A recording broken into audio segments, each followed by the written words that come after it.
make it.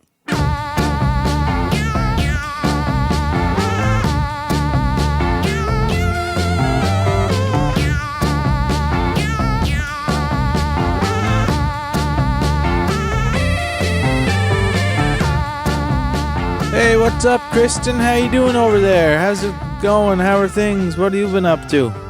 We've had kind of an exciting week, actually. I was thinking back on that this morning. What are your top 5 highlights from the week? Oh, five's a lot. I want to hear 5. We got to eat at Mystic, which is a very fancy restaurant downtown. Very nice. It was like a 29-course meal. Yeah, we were quite full.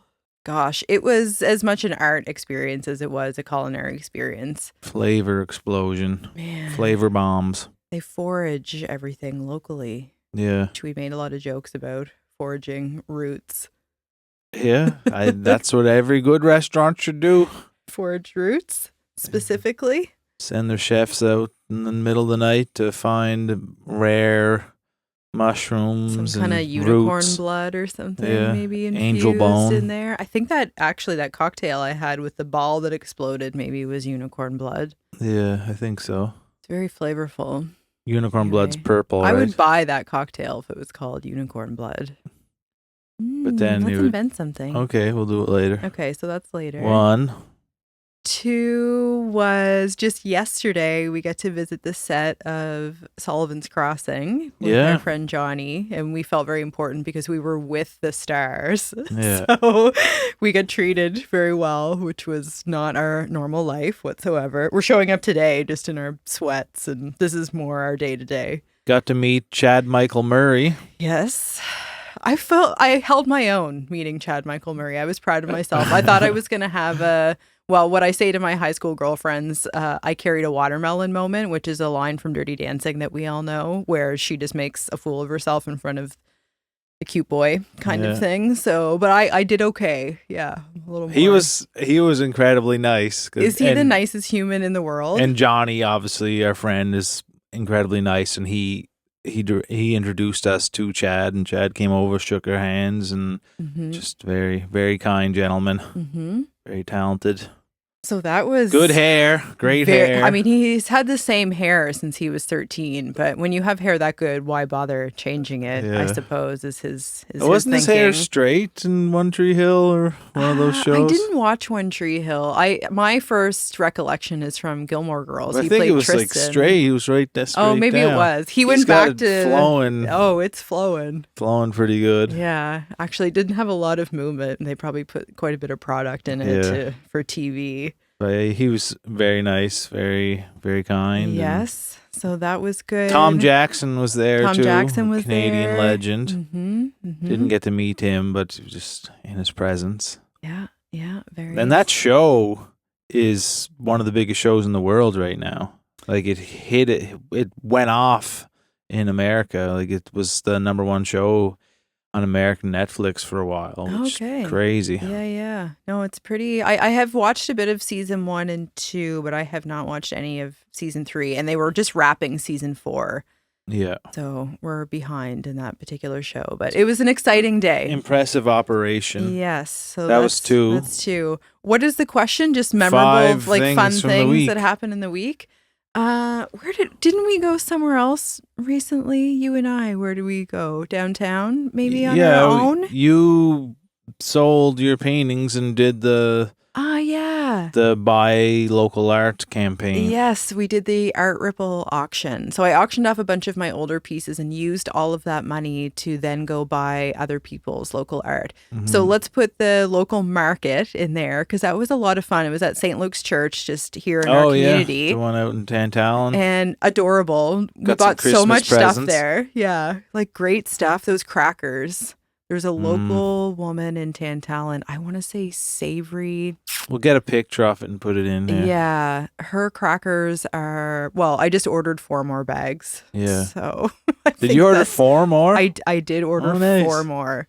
Yeah. Yeah, because I feel like we're going to be rock, paper, scissoring over them at some They were point, probably the best crackers I've ever had. Best crackers I've ever had, yeah. But she was sold out of her hot item. I don't even know what it was. She's like, "Oh, I'm all sold out of this, but I have these crackers left." They were like if those are the remnants, they're then... relegation prize. Yeah. So I don't know what the other thing even was. Yeah, well, maybe I'll ask. I'll get a bag of that too, the mystery bag. Yeah. We get to go to the Evergreen Festival downtown. That was really nice. That's so the waterfront is outfitted with all these outdoor fires, and you can buy s'mores kits. Yeah. And there's lights everywhere, so it felt very festive. Yeah. A lot of we walked around, like 80% of the market vendors were booze. I'm like, there's a lot of booze here if you want to get a drink. We got a free hot chocolate. Free hot Farmers. chocolate, yeah. That was and delicious. I got a $7 small coffee. Yeah, I get the free hot chocolate. I haven't had hot chocolate in, I don't know. Yeah. I don't remember, 10 years maybe. It's just not something I ever have, but it was delicious. They roasted the marshmallow. It was pretty nice. Yeah. And 5 is cuddling with George. Yeah. He always comes on my lap in the morning while I read, so that's a nice highlight. It's a very nice thing to have an animal that likes you. Is cuddly. Yeah. Yeah. Do you have anything to add? Did I miss anything? No, the being on set was really cool, and yeah, especially if you're just there. I don't know why you would just be there randomly, but you're not gonna get shown around. And like the second we showed up, like a woman rushed over to us to like be incredibly kind just because we're with one of the stars. Yeah, we're not important. Our friend is important. But yeah, they wanted to make sure that Johnny's friends were well taken care of. And we were. Yeah. It was I wanted to also mention, I have my Curiosity Club sweater on. One of our best friends, Steph McNamara, and I have just launched our newest winter virtual program. It's called Soul Archaeology. So she and I have been facilitating online programs and did Secret Show for the Town Heroes, like a bunch of stuff we've worked on over the years. Yeah. But this is a curated program that she and I have been working on for weeks and weeks and weeks. Yeah. And it's inspired by The Artist Way. That's something that we've done explicit before, but we've elaborated on it. We have tons of new stuff, new offerings, one-on-one sessions. I'm doing a grant writing workshop as part of it, longer meetings each week, guest speakers.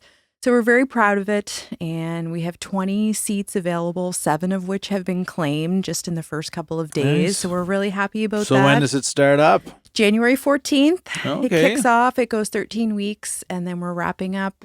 April 8th is the last day, and then on the 18th we're doing a full day retreat at Steph's house in Cape Breton. And so you're saying this would be a good Christmas present for someone to purchase for someone potentially? That, or just for yourself. It's I think, I don't know if anybody's feeling like I am. 2025 was a tough year, and I really feel like this is such a nice way to refresh.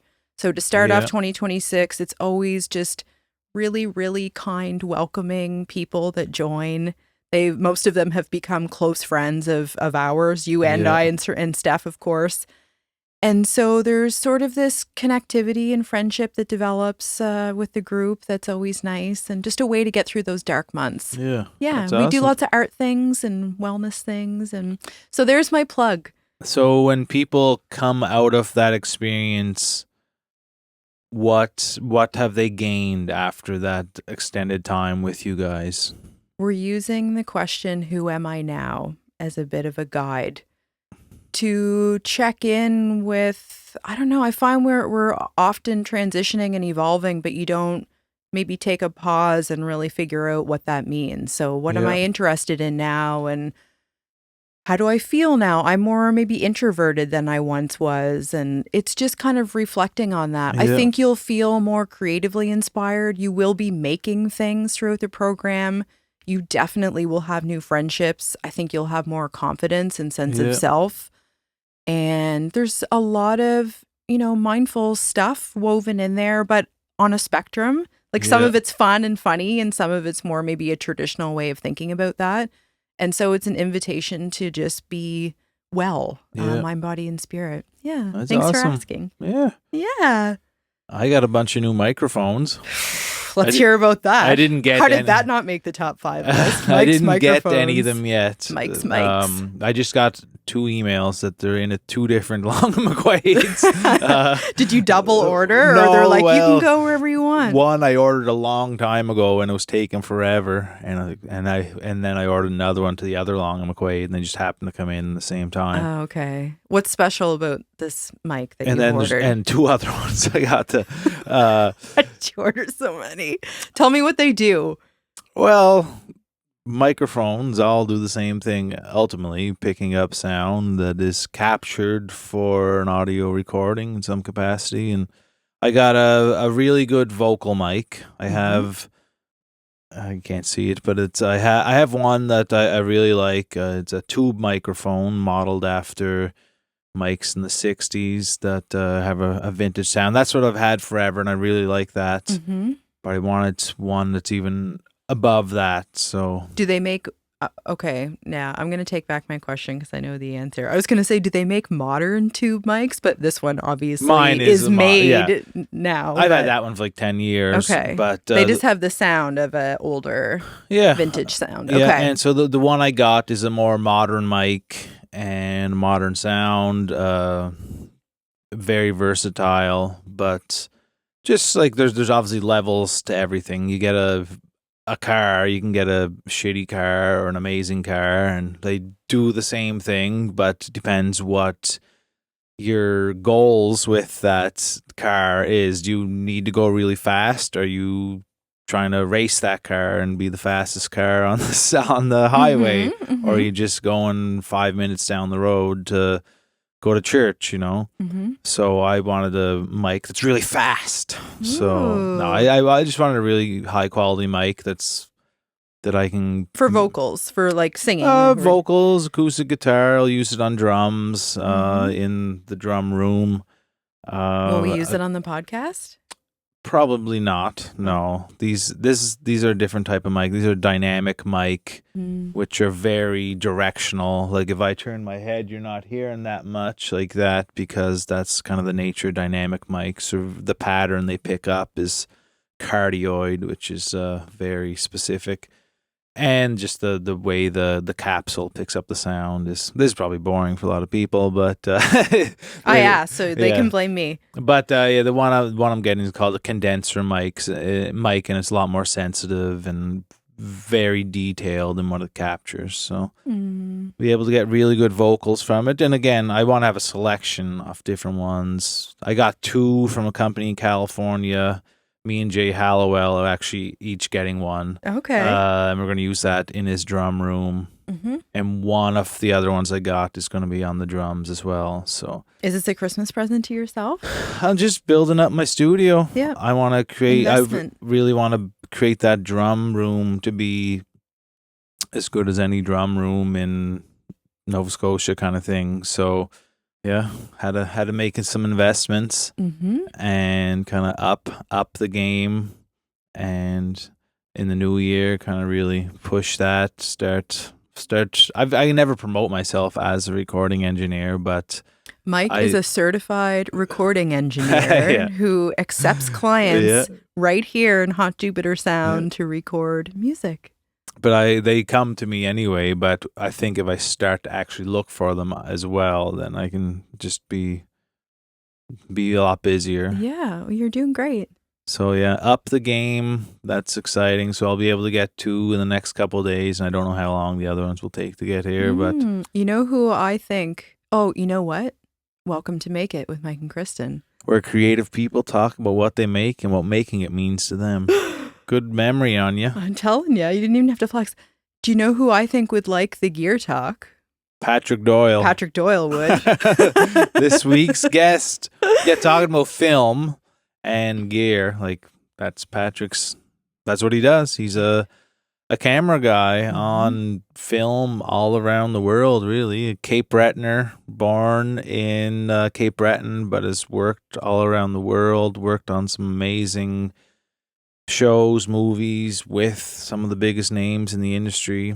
And recently he's moved back to Cape Breton and is trying to establish a film, I guess, group or film world. I'm not even sure how you grow describe the industry. I think. think. In Cape Breton. Yeah, obviously Halifax has a big scene here, but Cape Breton has like smaller groups that do different things, and he kind of wants to consolidate that and make an industry on the island. And can you think of a better person to spearhead that work? He's one of the most passionate people I've ever met. Like, he gets emotional just talking about film. It was actually incredible to sit with him. It was palpable, his excitement, and to be in the industry for nearly 30 years or 30 plus years, to still feel that way about any job is incredible. Or anyone, you know, like that passage of time really typically would change your perspective or relationship with things. But I would say he's more driven than ever, and he loves it. And and we've been able to see recently the benefits of film in an area. Like when you're on set, we're on set yesterday, and you see there's someone doing makeup, there's someone making the food, there's someone driving people around, there's someone operating the camera, obviously. There's just so many different roles, and not all of it. You think of, I'm going into film, you're going to write and direct films. Like, that's what most people think. But you can be a carpenter and work in film. There are hundreds of people on set on any given day that are doing all of those jobs are important. And this is something Patrick raises, actually, because we talked a little bit about doing some background work, and we know that we're, you know, more or less the least important people there. And he kind of interjects and says how important background is, how important everyone is to telling this story. Well, he worked on We Were Liars, I believe it's called. We Are. I'm not sure. I haven't watched it, but it's shot in Lunenburg. And we were talking to someone yesterday, and they said that was $10 million an episode for that show. And that's a lot of that's going back into the local economy. Of course, big chunks are being paid to the actors and actresses there, but like a lot of that is just the local people working on set, renting out this venue, paying this restaurant to do this. So it's pretty impressive. And Patrick's goal is to bring that to Cape Breton and on a much bigger scale. And he's also, part of his methodology in doing this is pitching his own show, which for someone who has worked more or less behind the scenes, I also find very inspiring that he's willing to grow and get a little uncomfortable at this point in his career and his life. And coincidentally, we had our friend Frank McDonald on the podcast a few weeks ago, who is an incredibly talented, famous author from your hometown of Inverness. And one of his many books is called The Smelt Dog Man. I was going to say The Smelt Man Dog. Hold it up a little more there. Okay. Back. Bring it back. There you go. Is that better. Kind of in focus? It's in focus. It's not lit great, but that's good and good enough.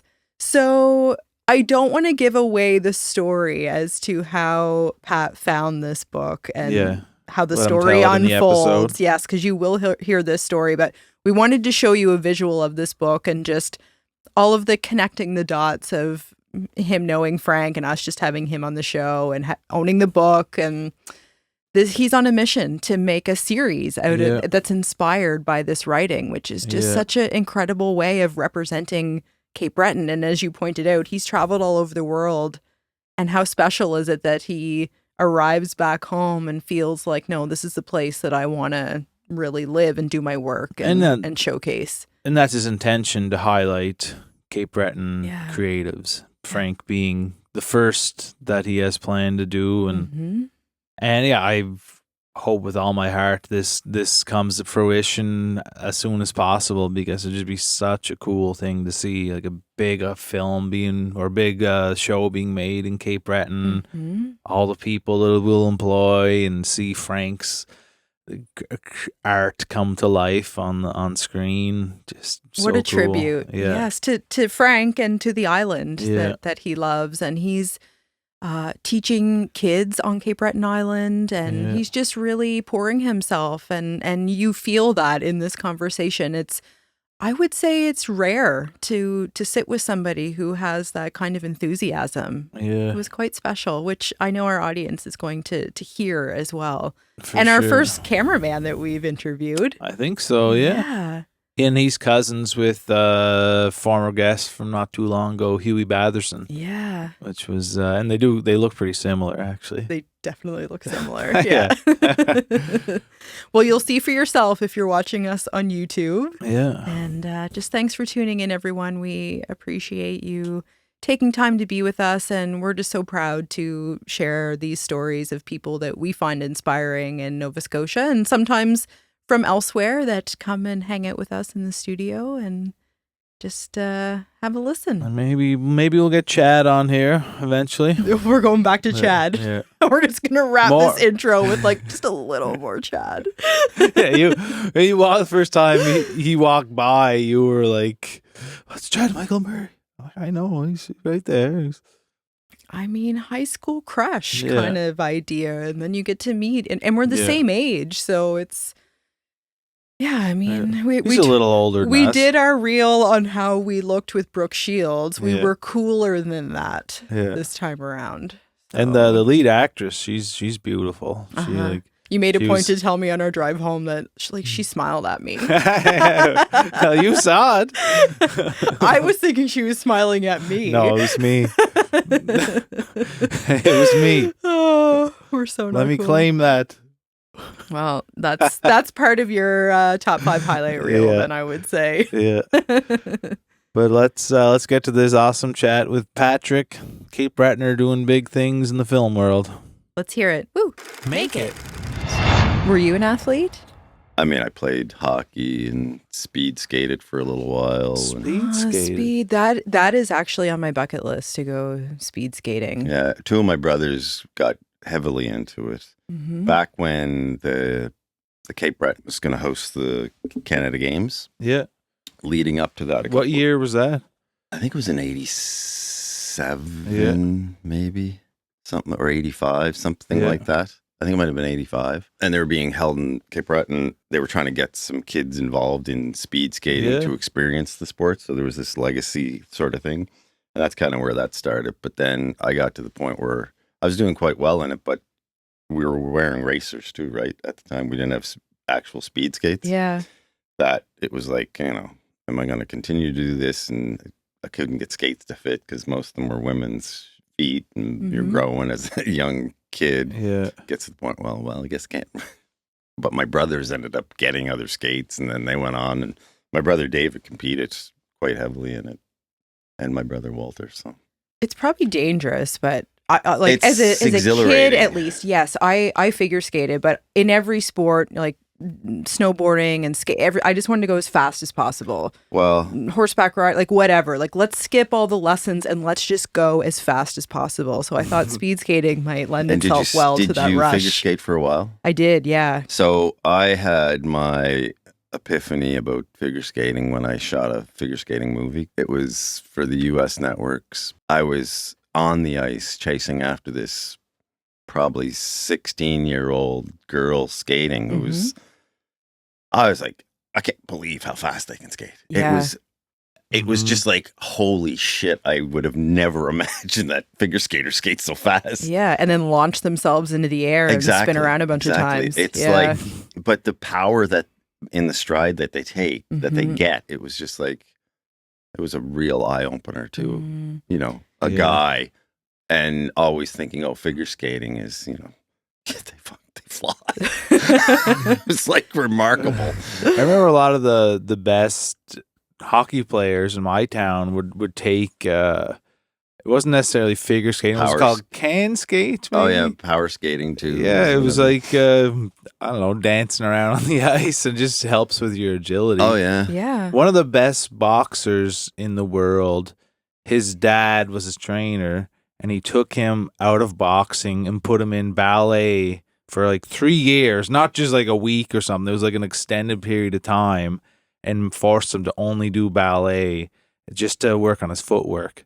And then he went back to boxing, and he was like the most agile person who ever lived. It certainly didn't hurt the agility of Muhammad Ali. So yeah. There's another study, I can't reference what it was. It was a number of years ago, but they tested a number of different athletes in different categories, and ballet actually came out on top for top athleticism. Really? Because they were factoring in strength and flexibility and endurance and things that football player can't do the splits, so they're going to score low in that category. Yeah. But yeah.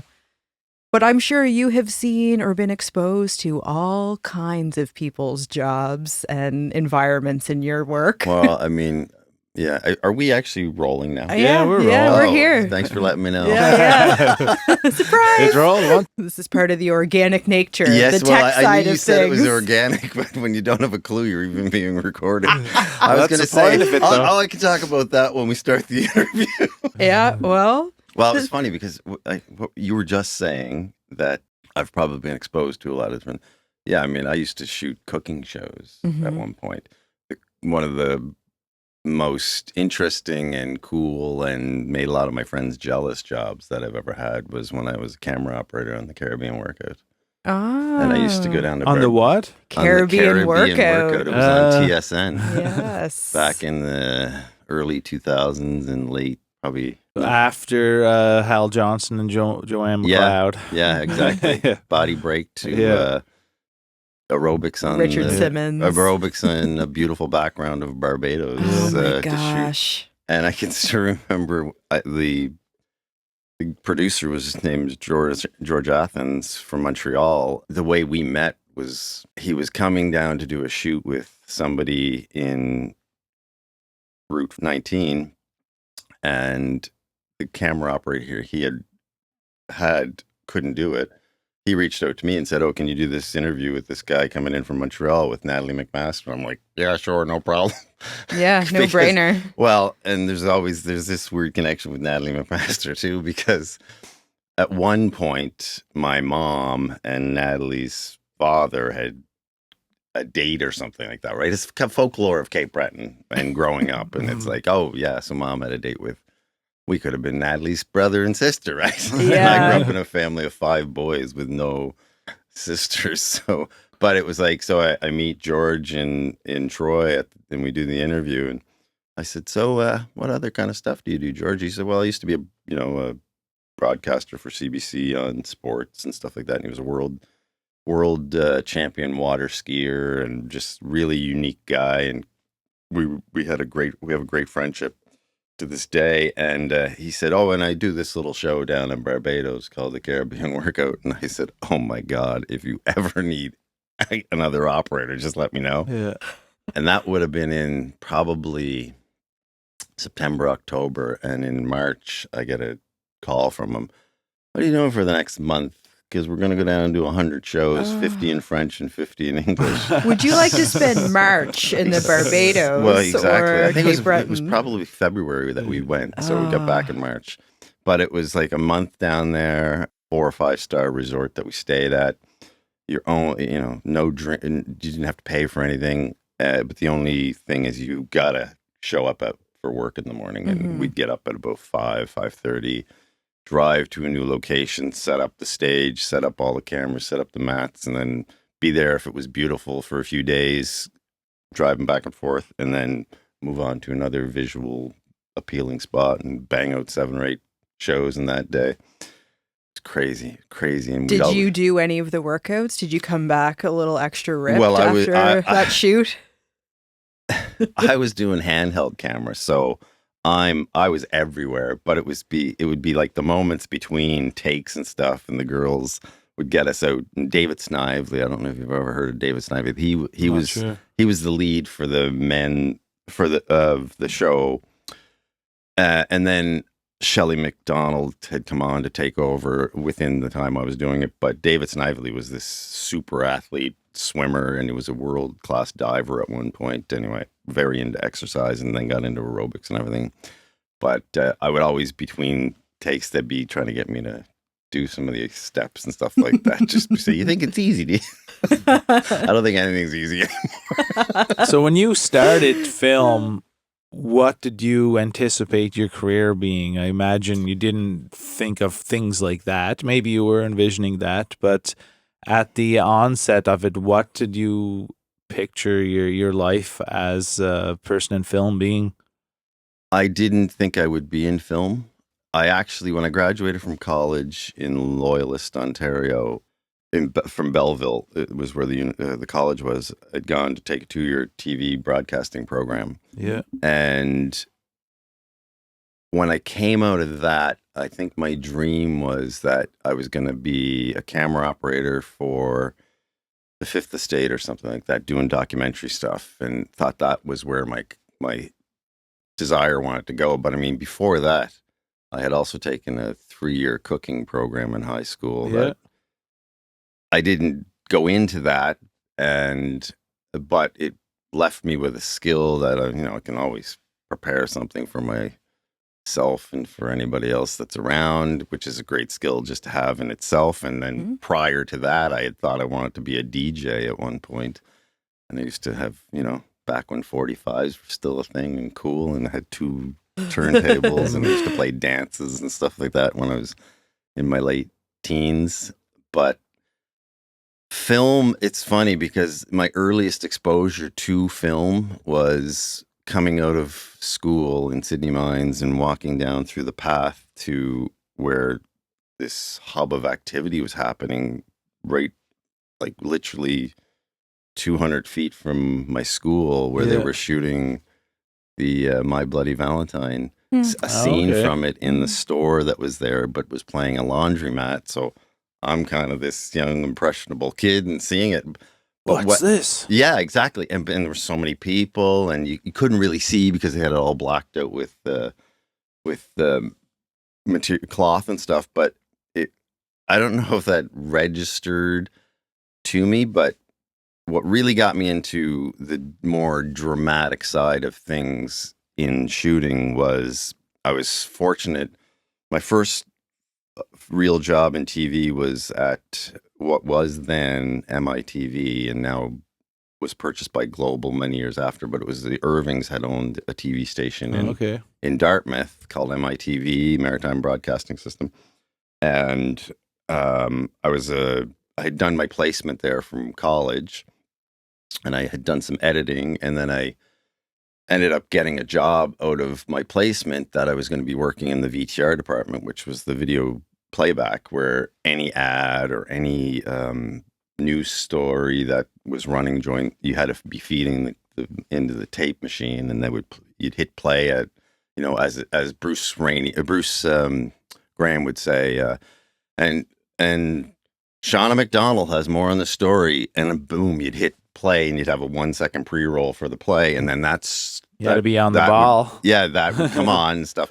So I was only in there for a very short period of time, and then I was kind of getting a bit of opportunity to go out and, working the evening shift, you go out and get a weather shot. So you take the camera out and figure out, I had shot in college and stuff like that. And it went from that to, at one point, I'd been at MITV for about 2 years, and I reached out to the CBC to see if there was any part-time work there, just because, you're not making a ton of money in TV at that point.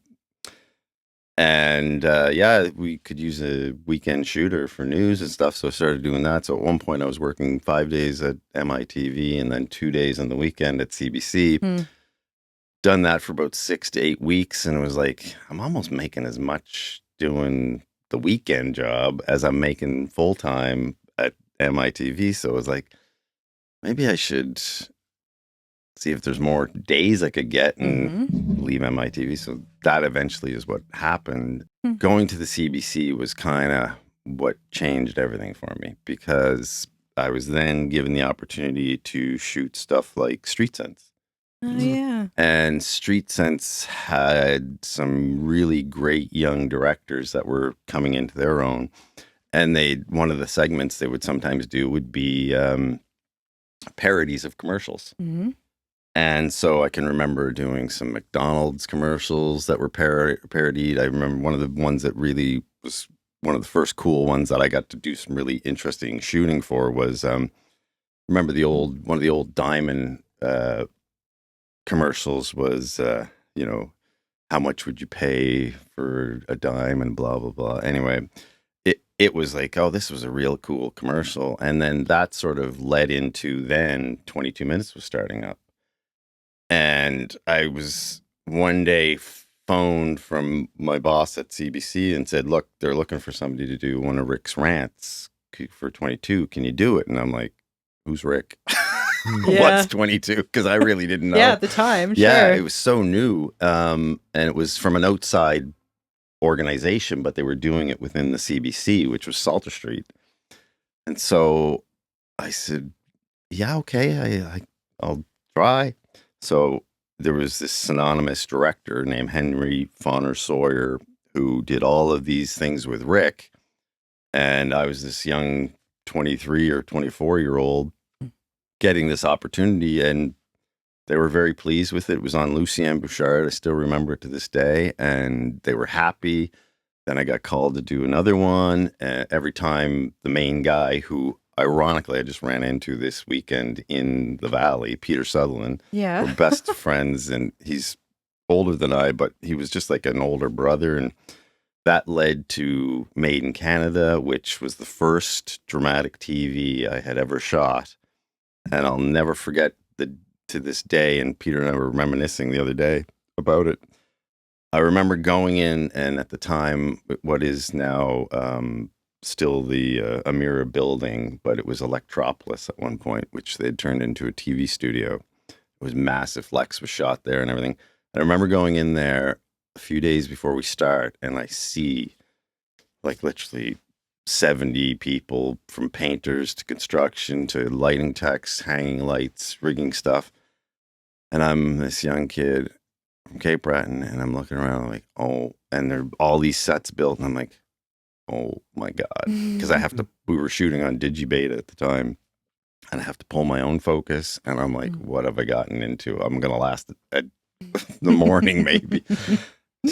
And all of these actors that I didn't know, but I had seen before are on the show, and it was just like, it was a humbling, amazing experience.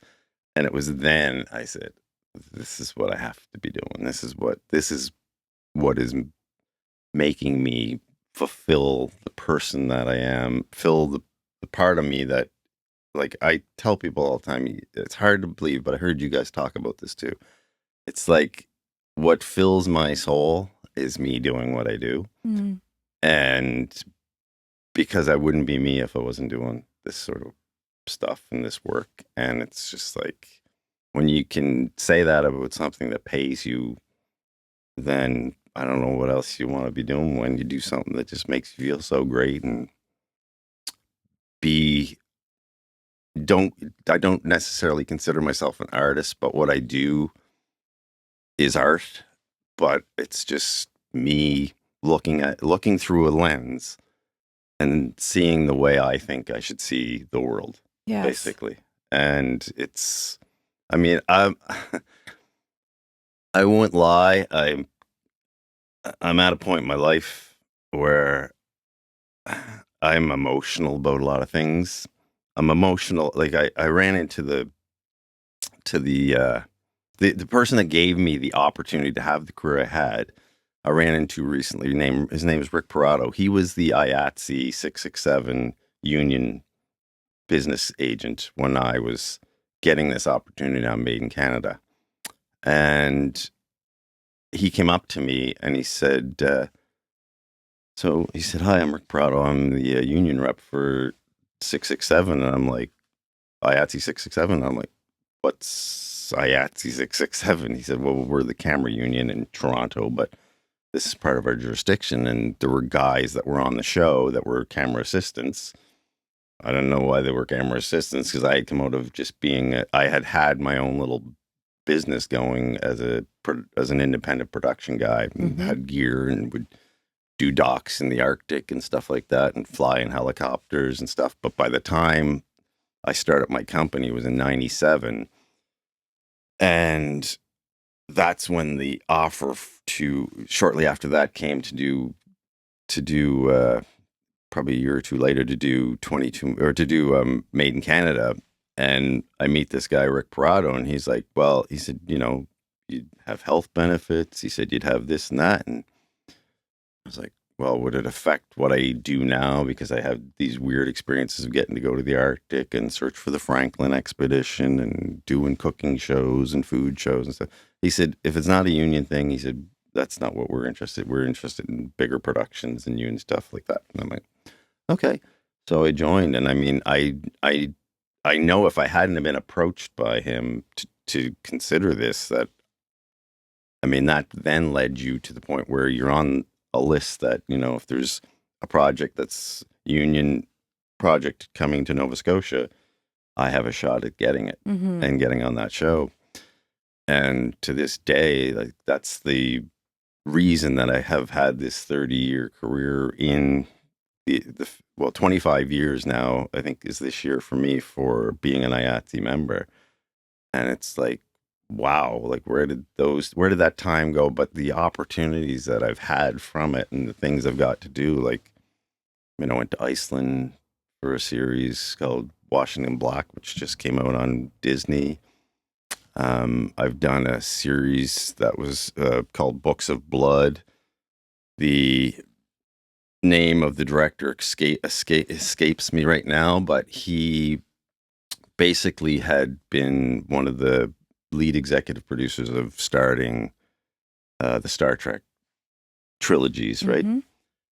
And so you'd think, oh, this guy's a sci-fi guy. But no, like, he came to Nova Scotia a few years ago and wanted to do this Books of Blood series. And I'm like talking to him, it's like this. He said, no, I've never made a movie. He said, I've always been an executive producer, but I've never directed anything that I wanted to. And he said, horror was always my genre, which was fascinating to me to think that he's been involved in all these, Star Trek series spinoffs, that horror was actually, he said, so I really wanted to make this horror movie.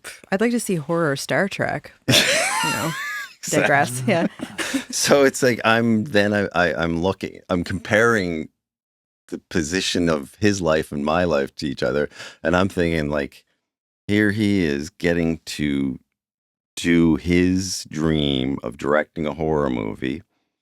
And I'm the main camera operator and Steadicam operator on the show. And I'm visually showing him what I think he wants to see for his dream of what he's doing. And I would chat to him and I would just say, like, I thought it was fascinating that I was making his dream come true of getting to do his film. And I'm just doing this thing that I love to do and working with somebody who is fascinating, because he also had done the Cosmos series too. He was an executive. Wow. So it was just like, he's got so much life experience in what he's been doing. And then I'm doing this, and it's just, and there's people that would look at you with that perspective now, I'm sure. Well, I think it's coming. It's like, something I don't want to talk about, but I'm going to just bring up. It's like, I've been reached out to by a streaming service that I had just finished a project called We Were Liars on. And We Were Liars, another, being a Cape Bretoner and you being a Cape Bretoner, Mike, it's like, I never think of myself as, how do I get these opportunities? I grew up in Cape Breton, but it's just the way things work, that I was the lead camera on this series called We Were Liars, and it was the biggest show in the world on Amazon's streaming service. And you reflect on that and think, like, people everywhere in the world are seeing what you did, not really knowing that this was going to happen. And then it becomes the biggest show for a streaming service like Amazon. And you're just kind of like, Jesus, how does this happen? I mean, everything just lines up and you get that opportunity and you get that thing to happen. And but now they've reached out because it's like they're pushing to maybe get me into a competition or get me into an award that I could go after for doing what I do worldwide. And they came to me and said, and we'd want you to use this episode and stuff. And I'm just like, is this real? Like, get an email that says, we want you to be put forward for this opportunity. And it's incredible. Whether it happens or not, I mean, if I was to be nominated, that would be, again, the moment that, okay, now where are things going to go now? But for me, that would be like, okay, now I can say, look, I what I want to do now is I want to stretch my wings some more and get into a little different area of what I've not been doing in the industry. But, you know, with having that nomination, I can say I've gotten to the pinnacle of what I can do because these people think it's that good that they think it should be put forward. That for me, it's like, okay, now is the time to do the stuff I really want to start doing at this point in my life, because it's important to me and I want to be home. I want to be in Cape Breton as often and as much as I can. So it's like I've been pushing the government for years to do something about making it an equal playing field for a place like Cape Breton, for a place like Yarmouth. And so a friend of mine, Bill Culp, and I, who works for the Cape Breton Partnership, we put a 70-page document together 2 years ago with a student from CBU who did a lot of research for us to tell the government, look, here's what's happening across the country when it comes to incentive programs for making film projects. And Northern Ontario seems to be doing it the best because they break up their province and give bigger bonuses for further away places. We have never done that. And back in the day when Rodney was premier, we had the best incentive, but it was carte blanche. When you try to come to Cape Breton to do something, we still don't have the workforce development. We still don't have, you know, a studio, but there's lots of makeshift places that you can use. Like, you know, the Amira Center in North Sydney in the summer isn't used other than maybe for some roller hockey or something, right? I'm sure the Amira Center would love to have a production come in for the next 4 months. Yeah. Pay them full rent and, you know, and everything else that comes with it. So there's lots of opportunities. And now in 2020, July of 2024, the premier announced the distance incentive program, which was what we were asking for. So now a place like Cape Breton has the best incentive in the province, along with a place like Yarmouth. So the furthest points get the best incentive. And now there's been a project done in Pictou, the premier's hometown. That was because they could get an extra bump too, because they were more than 100 kilometers away, and more than 150 kilometers, it's another bump. And then I think it's over 200. So it's basically a game changer for places outside of the Halifax Valley corridor of where do we shoot normally. This is opening up opportunities. So for a long time, I've wanted to develop my own projects. I'm not a writer. I grew up with dyslexia, so I'm not a great reader, but I do make it through things and finish reading things that I'm interested in. And with the onset of audio books and stuff, it's fantastic. Unfortunately, Frank doesn't have any audio books yet, which I really wish he did, because my cousin Chris is my guru of all Frank. I fought with him and he's my best friend. He's my first cousin. We just are like two peas in a pod. And I said, Chris, you got to read this book. His mother had read it. I said, everybody that I've had read it loves it. They think it's a fantastic book. And I said, you got to read it. He said, oh, I'm not reading it. Just because we're so tight. He just loves to be the nail in my shoe and stuff, right? So he was going to see his doctor. So I said, oh, God, that's going to be a while. Maybe I'll take a book. So he brought the Smelt Dog with him. He then read that in about a week. Loved it. Couldn't stop talking about it. Then he wanted all things Frank. So he's read every book Frank has written, other than the one that he brought up on your podcast, which he doesn't think is ever going to be published. And the only other thing that Chris hasn't read was his Assuming I'm Right book that the columns. Yeah. But so it's like, and talking about my cousin Chris is like, he's so great to, I'll use him. So, you know, for this in the book, Chris, what were you thinking was happening? And he'll have a total different sense of how it would be when in his mind, when he was reading it, as it would be different in my mind. How do I picture this? But the thing about the project that I love is how I found it. It's like, I got to this point where it's like, okay, you keep saying you want to make things in Cape Breton. You're not a writer. you're going to have to find somebody that's written something so you can at least, can I take this and turn it into something? So I went into the Sydney Library, did a search on Cape Breton authors. Frank's name comes up. And I'm looking, it's like a Forest for Callum. And then I see this one called The Smelt Dog, and I'm like, what the hell's that? So I go over and find it, and I'm looking at it, and it's like, as soon as you look at that cover, it's just, it's beautiful. And in so many ways, it's beautiful. It's so simple. It's so, oh God, this is going to suck sort of thing. Right. And then you get into that book, and it's got the best first line of a book that I've ever read, which is, if it wasn't for the drugs, I never would have became a billionaire. Mm. And it's like I've optioned 2 books, and it's the second book that I've optioned is called Confessions Can Be Murdered. And the first description I got of that was, it's about a priest that gets brutally murdered in a confessional by a Cape Breton writer. And I'm like, I'm going to have to go after that one too. One of these 2 resonates with me as a human being. They both do growing up in Cape Breton. But it was like Frank's book, when I started reading it, I was just like, every scene I would read, I was visualizing in my head, Mm-hmm. how this is going to look.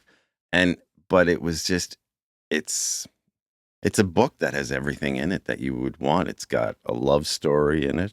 It's got a rags to riches story in it. It's got loyalty. It's got friends. It's got Cape Breton.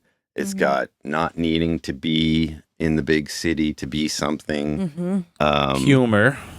And then it's got all the humor in the world in it. And humor that is only, it doesn't jump out at you, but it's so humorous. And, it's got environmental stewardship in it.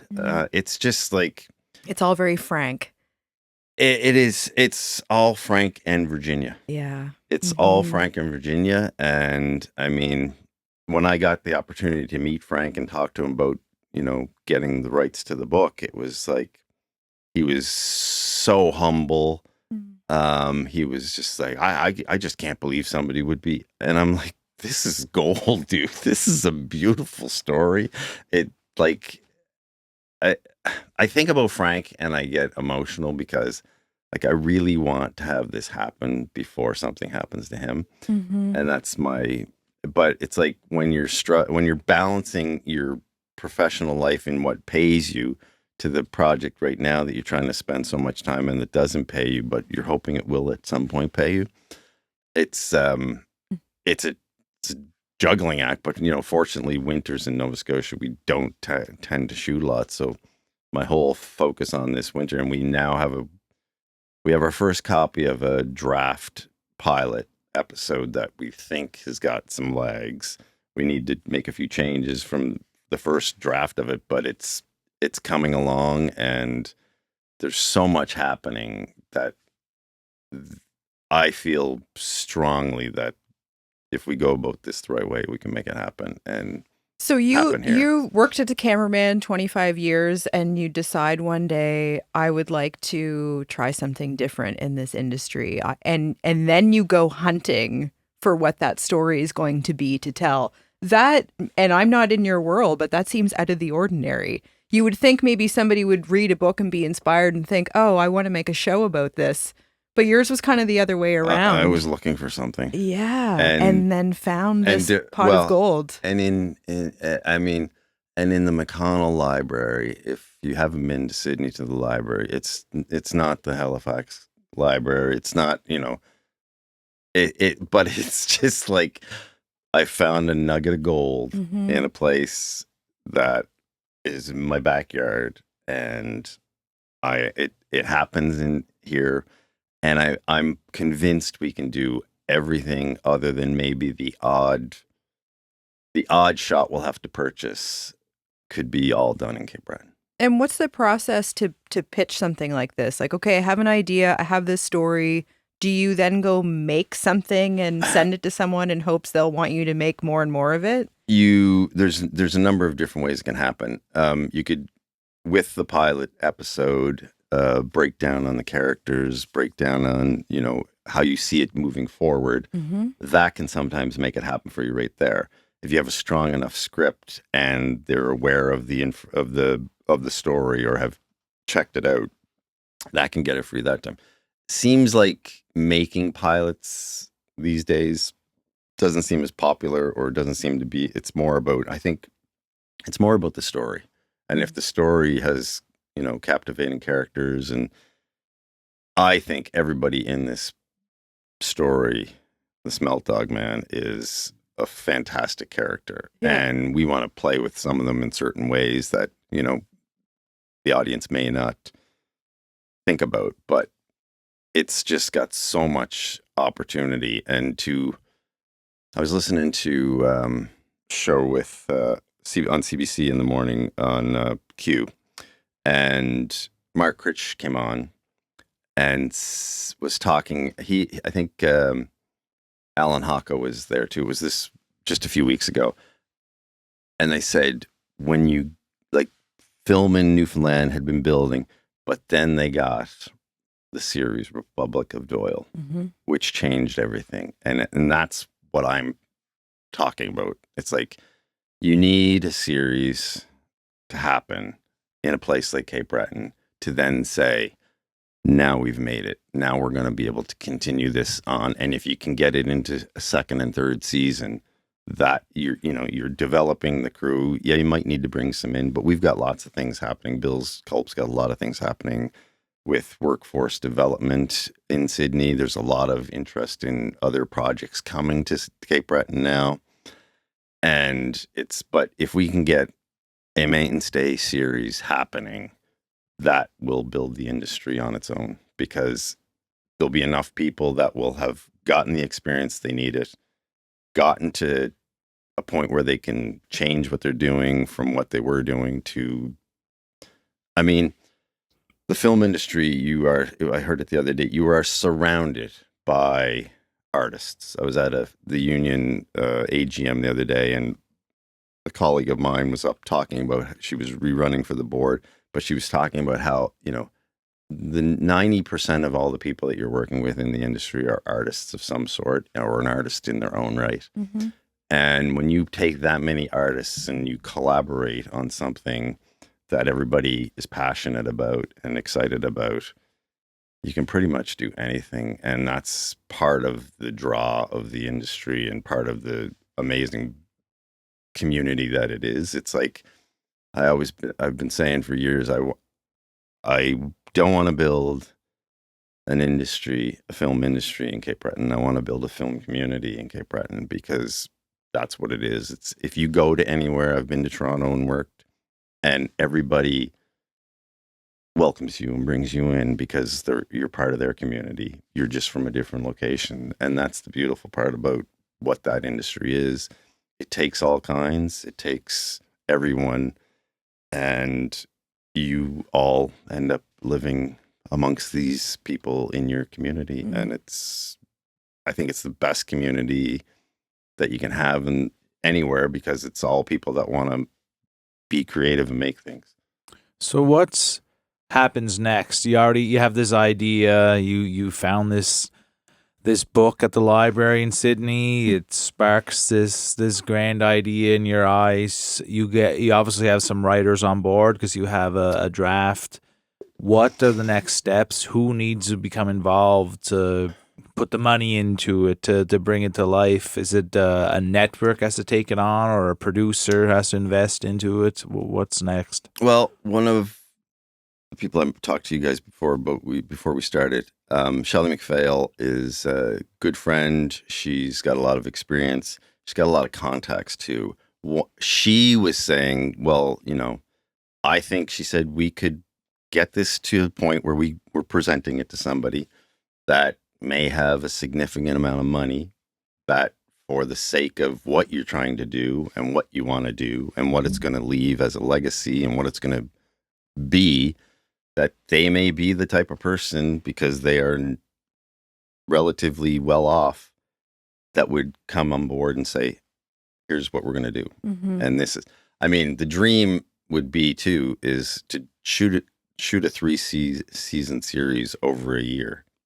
So you'd have all of your scripts written, you'd have it all broke down, and so that way you could have each season of weather play a part in each chapter of the book. Yeah. So you could shoot it within the time frame. And having thought that, I thought, can that work?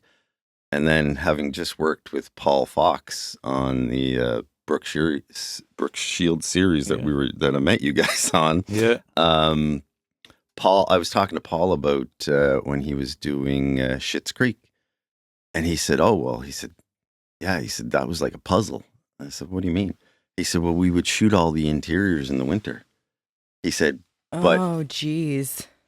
But he said, then we'd be in the summer, and so there would be scenes where you've shot the door of outside, but it was so when they had to then figure out who was in the background for all of those scenes and shoot the scenes that were outside in the summer, or the door of the hotel room was open and you were seeing outside. You would be shooting that part of a scene, which was it's like a Tetris game for sure. Totally making sure everybody looks the same when 6 months has gone by. Exactly. They don't have a different haircut or something. Oh my goodness! Or they might be on another project. Yeah, of course, and a different character.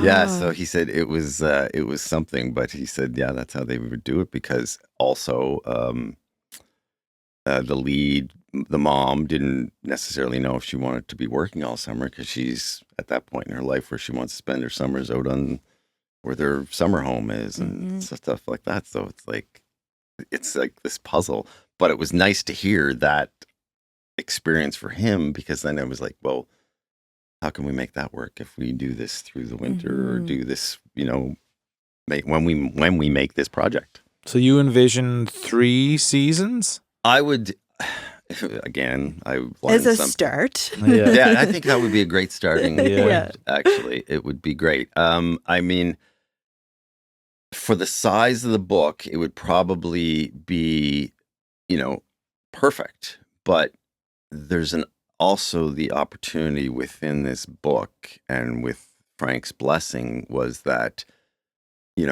the character Granddaddy Blue in it is just a pivotal character, but he's got a whole book written about him prior to this, which is Tinker and Blue. Right. I don't know if you knew that. Yeah. So Tinker and Blue has all this stuff that happens, and we could use that as flashbacks of him having these moments or these experiences, or him running off to India to find Karma, and then you take that as a storyline too. So there's lots of characters that, you could expand upon their story, their stories. It's like, well, how does the Smelt Dog man, we want him to be called Smelt in it.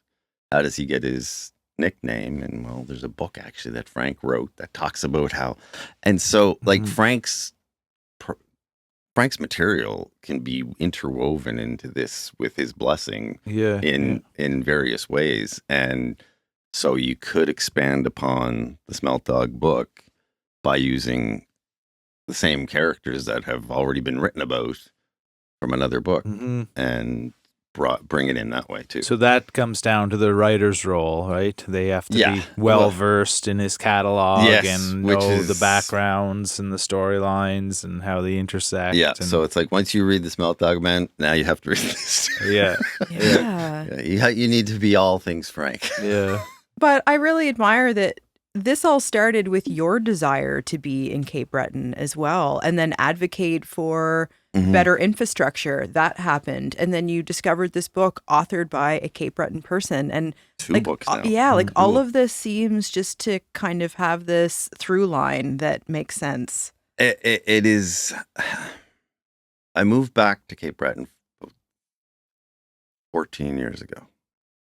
And in doing so, I've really, I moved home within a year and a half. I'm home. My mother dies from Alzheimer's. I can relate with Frank on that side. And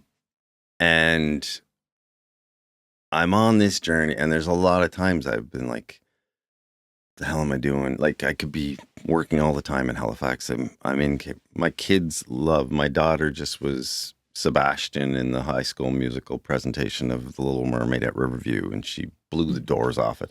My kids are getting opportunities within Cape Breton they had, up until last February, they had my father here too. So they had 3 grandparents. At one time, they had 4 grandparents in Cape Breton. That is a way, I think, that I grew up. I didn't necessarily have a lot of grandparents around, but I had grandparents around. But I grew up in a place that was very community driven. Cape Breton Island is very community driven in all of its small corners. I think that's a grounding for people. And does it make better people? I think so, in a way. But I think this is bringing this industry to a place like Cape Breton is a no-brainer. It's like, it's got some of the oldest creative people in the world living there. It's full of artisans.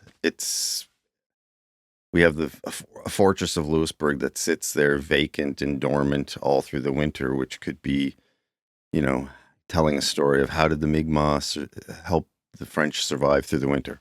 There's so many opportunities. I mean, I have a project that is on the back burner that tells the story about a person that was in Louisbourg that was kidnapped from Guyana and brought to Louisbourg as a slave for a soldier. It's an amazing story. It's unbelievable. She could be the first black female entrepreneur in the world. And it happened at Louisbourg. It's just like, we don't tell stories about places that are in our backyard. I don't know why. So when I found this book at the library, well, okay, there's material we can use. It's like, let's tell this story. It's great. So our show is called Make It. Yeah. And we're curious about what that means to people. And I feel like this is a big shift in your career. Like, you're taking on a new kind of work, a new kind of project or ambition. Are you in pursuit of that kind of accomplishment? Are you looking for just a new learning experience? What does this idea of making it mean to you, and how does this particular project factor into that? Finding it on my own was great. Convincing people to read it and think about it as being a TV product.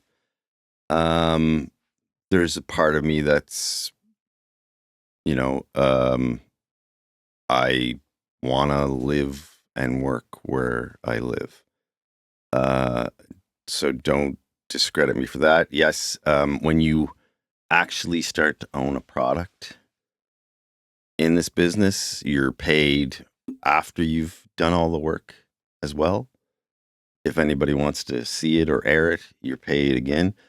Yeah, there's an honorarium opportunity too. But it's because I believe I can do it, and I've always wanted to do it. It's just I've never had the time or ability. And now I think I'm getting to a point in my life and career where, if I start to step aside to do this, I think I can be highly successful because I've been in the industry so long. I may not know all of the things that I need to know, but I want to surround myself with people that know them more, that are way smarter than me. But I'm a visual person, and I think I know comedy quite well. And I just think, to talk about it, the next project may not be comedy too, but it's like, it's all the same process of everything I've been doing for 25 years. I feel like stories are such an important part of the fabric of Cape Breton. And a lot of the time, they are just a word of mouth thing, or things that get thrown out there as legend, like, the legend of this person or this amazing story that this family has. And there are some books about it, but it's never been captured in a visual form. Like, I can't think of anything that really captures the storytelling essence of Cape Breton that you could watch a movie about or a show about. So this is really kind of an idea that's at the forefront of that, pushing something that is such an important part of Cape Breton along and putting it in the mainstream seems like something that can really highlight what Cape Bretoners are known for. Oh, exactly. And it's like I've done a lot of work to try to bring the Indigenous community in Cape Breton into the industry. Yeah. With, it's been challenging, but it's like these are the oldest storytellers in the world. Mm-hmm. I don't want to tell their stories. I want them to tell their stories. I just want to help them make it happen. Yeah. And that's a part of what I like. Everything I do at this point has always been, I'll paraphrase it by saying, I don't want my kids that are growing up here to go away, get an education, and then say, well, I'm not coming back because there's nothing there for me. I want it to be, and not just for my kids. I visit schools all the time. I sent you guys some photos about me at a school in Wakaba. I'm there showing kids a TV camera and saying, this is an opportunity. Like, you guys should get involved in this because it will change your life. It's a wonderful community that is open to everybody. And it's a fulfilling, gratifying experience to be a part of something like that because, again, it's such a collaborative beast. But it's like storytelling is so important from every song that's ever been written in Cape Breton by a Cape Bretoner. We need to pass this on. And for me, passing on an opportunity for the next generation to have the opportunity that I had and the life that I've had, and to find something that fulfills me so full as a person that it's like, you guys talk about your soul being fulfilled. That this is what this does for me. Yeah. I'm sure there's people that if they're making a dress or sewing a suit together, that through passion and artistry, that's their thing. But that all comes together.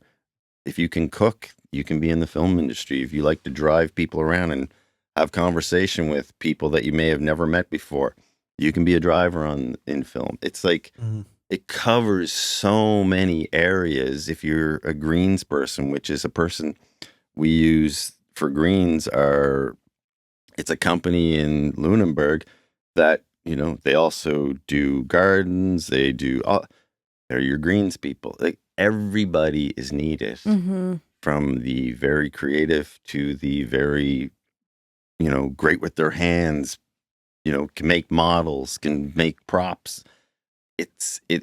There's no industry that I can think of like it that just touches so many people and in such a great way that, you're all coming together to make something better than it already is. We made that observation the day that we met you in Chester on the set of just the volume of people that were employed. And we were background actors, so we were kind of at the lower end of the ranks there. But we had a ball. But and yes, you're exactly. needed. We still had that sense of importance. If you weren't and there, everybody there would be totally something missing. And we felt that way.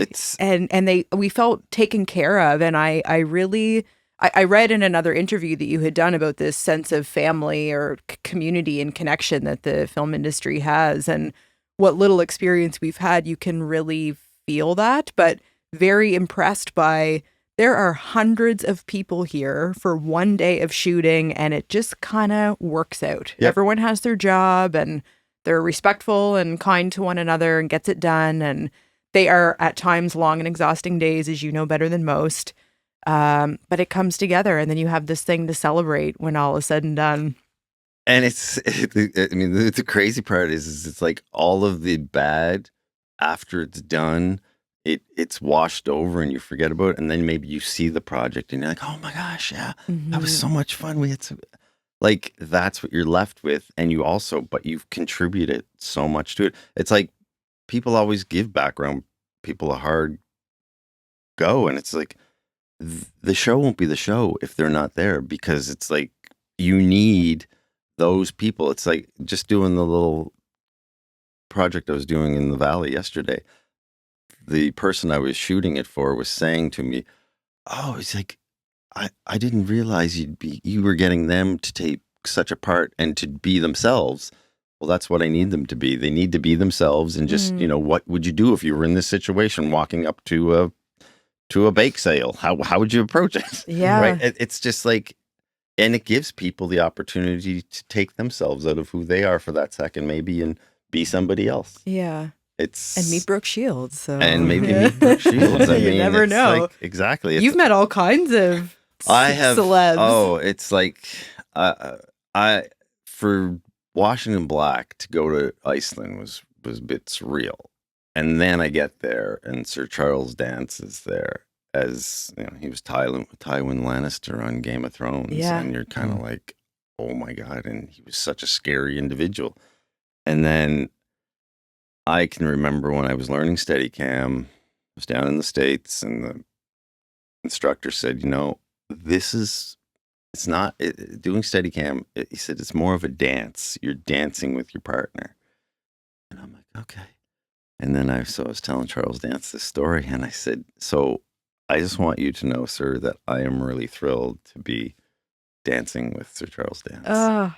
And God, I wish that was me. He cracked a smile, but he was such a lovely gentleman. I mean, the place we were staying, we'd all, come in for supper, and it was this hotel that we basically had all to ourselves. So it's like, I might be sitting at this table, and where Mike's sitting, it would be Charles Dance, or it could be Tom Ellis. It's just like, but they're all people. Yeah. And that's one of the parts that I get to see, and you guys almost got to see with Brooke. It's like, they're all people, and they all have their own things going on, but they're just people. It's like, they're maybe big and popular stars, but when you connect with them, or you're working with them, and you're doing what they love to be doing too, there's that connection, and everybody's here for the same reason, to make this project as good as we can.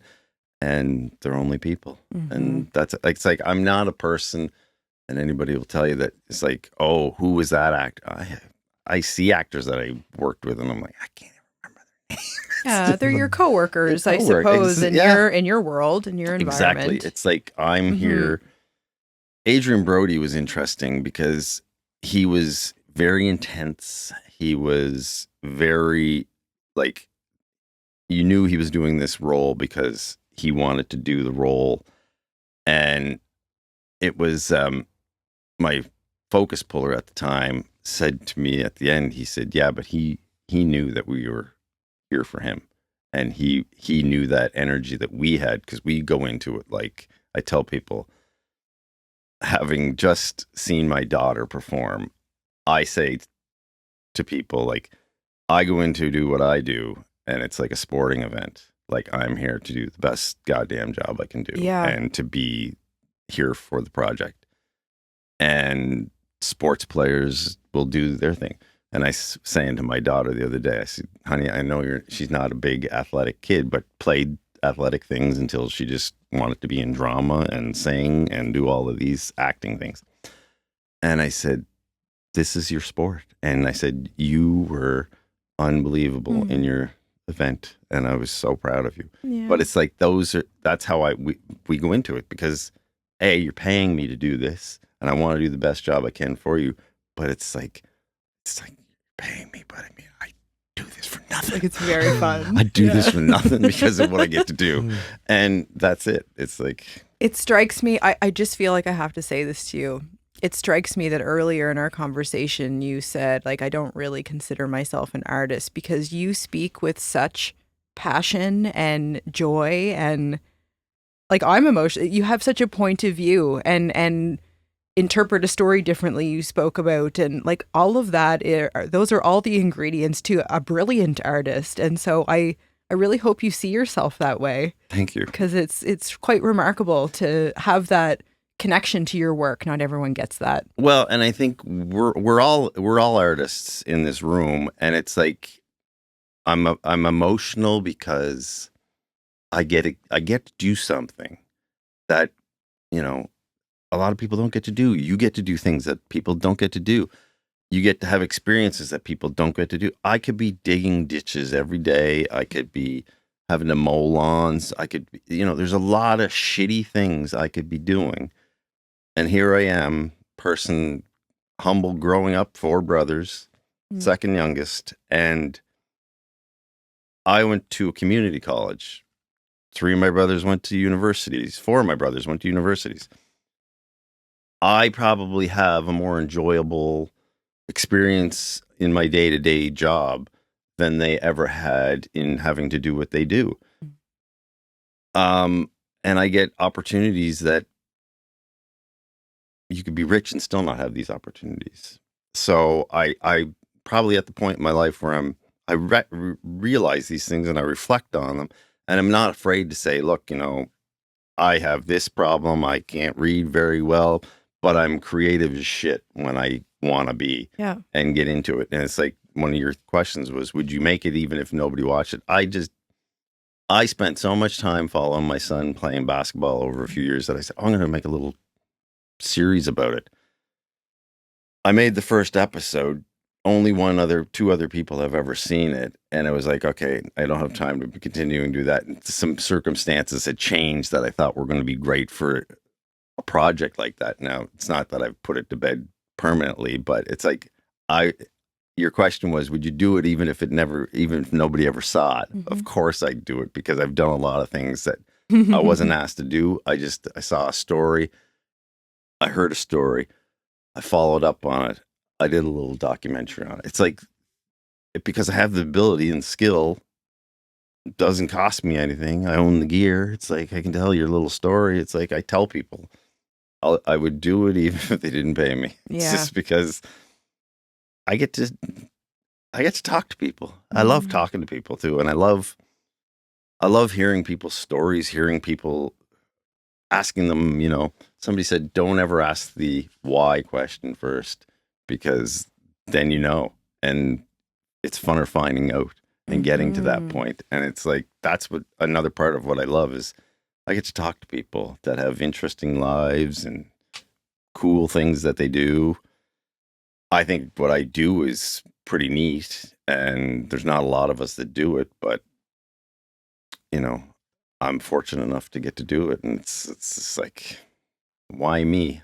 It's pretty amazing when you look back at that young guy in Sydney Mines walking along and sees a film set happening, and now you're a person who's bringing that to Cape Breton, wanting to bring that. You're going to create that exact scenario, and there's going to be other young guys walking by like, what the hell is going on here?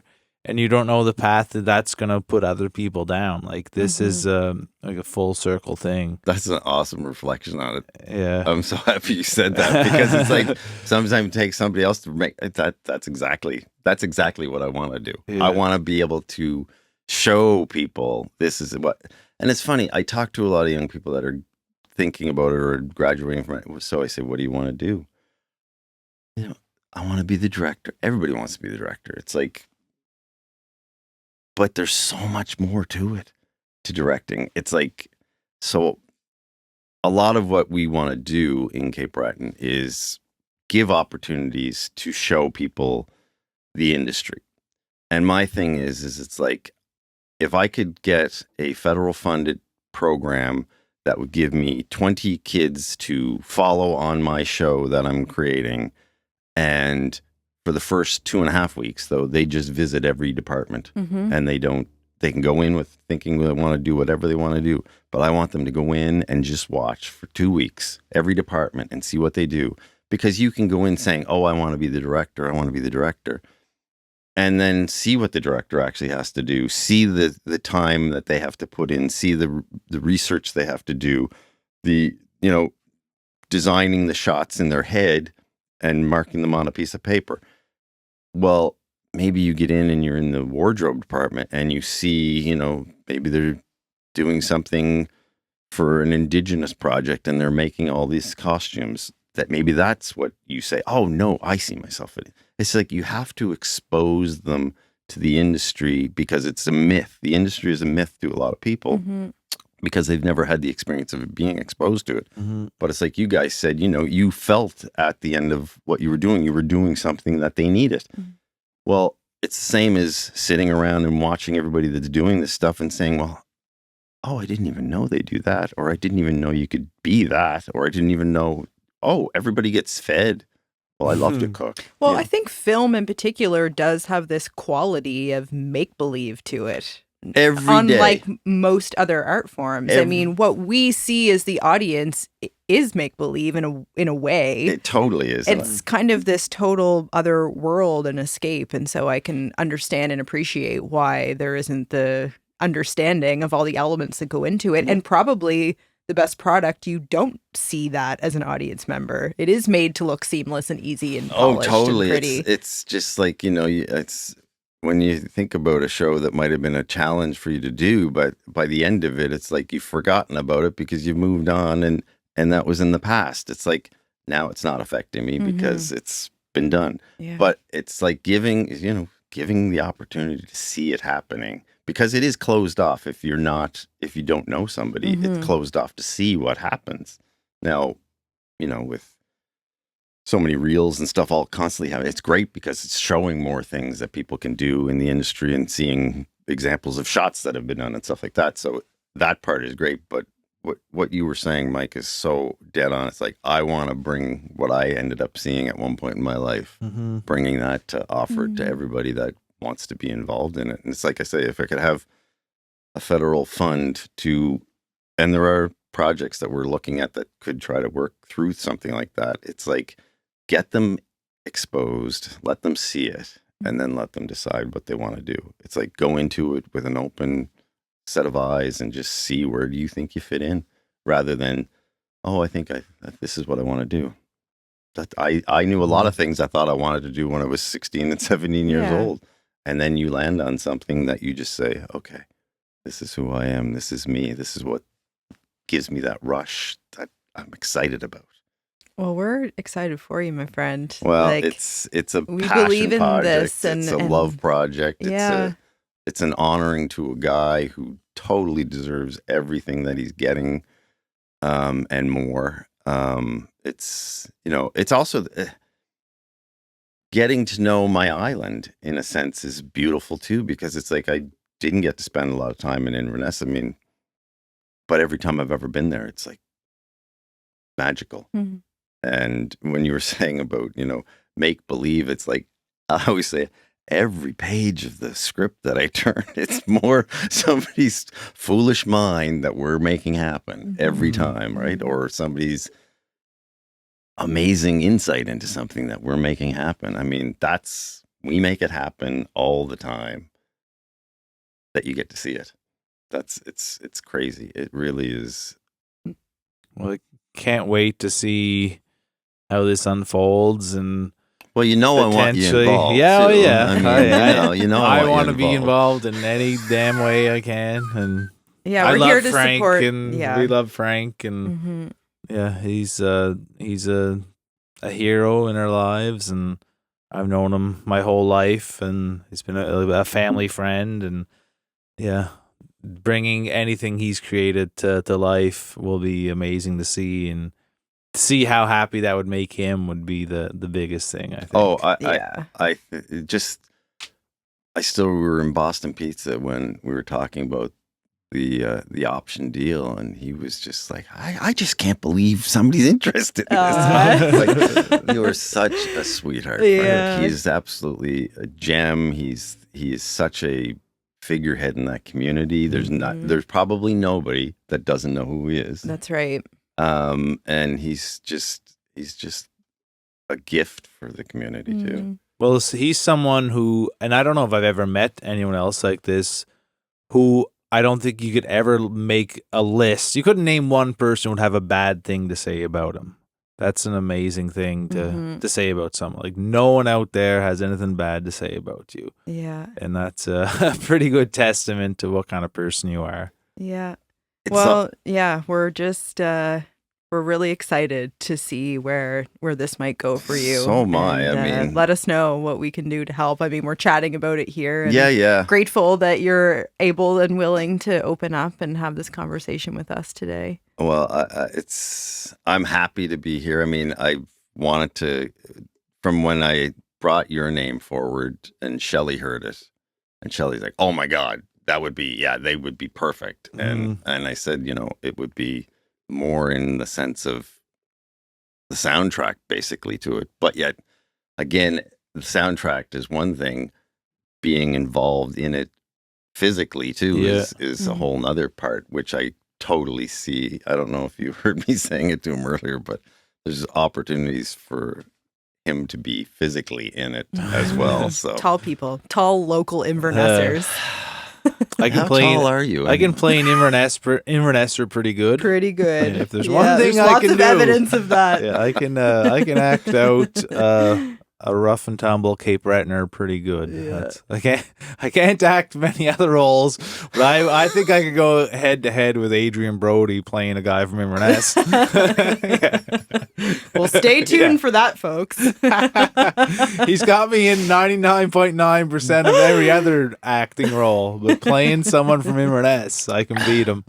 Well, yeah, we'll put that in the trailer maybe. My goodness. Well, Pat, thank you so much for your time today and your passion and storytelling yourself. And we might have you back here once the show airs. Well, God, I mean, that would be the dream right now. It's like to come back and talk about we finished. It's going to happen. It's going to be on. No, it's when that happens, let's do it. So exciting. Yeah. So exciting. And just, when we went to Inverness back in June, it was like people had heard because they had seen some of the press that I had gotten about developing it, and there wasn't a person that was not excited by the thoughts of it. So it's nice to have community involvement and behind it.